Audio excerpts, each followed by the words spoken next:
நான் தான் கோளாறு மீன்ஸ் அவர் என்னோட பெரிய கோளாறாக சொந்தக்கார பக்கத்து வீட்டுக்கார எல்லாம் இந்த பையன் இப்படி பண்ணிட்டு பாடுறேன்னு கழுவி ஊட்டினாலும் பொருள் எல்லாம் நம்மனாலும் மஜா பண்ணிட்டேன்னு சொன்னா அது மஜா தானே.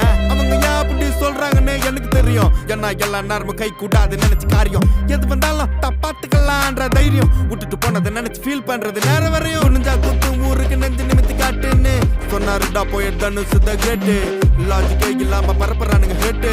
அப்ப நான் மாமா தானே அடுத்த அன்று கேட்டு பரப்புறதா இன்டர்நெட் கலாச்சாரம் அந்த பொழப்புக்கு நீங்க பண்ணலாம்டா விபச்சாரம். அழுக்கு கைய வச்சு 1000 பேர் மறைச்சாலும் சூரியன் திரும்ப வர சாயந்தரம் அது மறைஞ்சாலும் எங்க தெரியுமாடா பையா டே நீ பாட்டு ஏதோ ஒன்ன பேசாதடா பையா ஐயோ அவனா ஒரு மோடா முக்கிய பையா டே வேற யாரு அது நான் தான் அந்த பையன்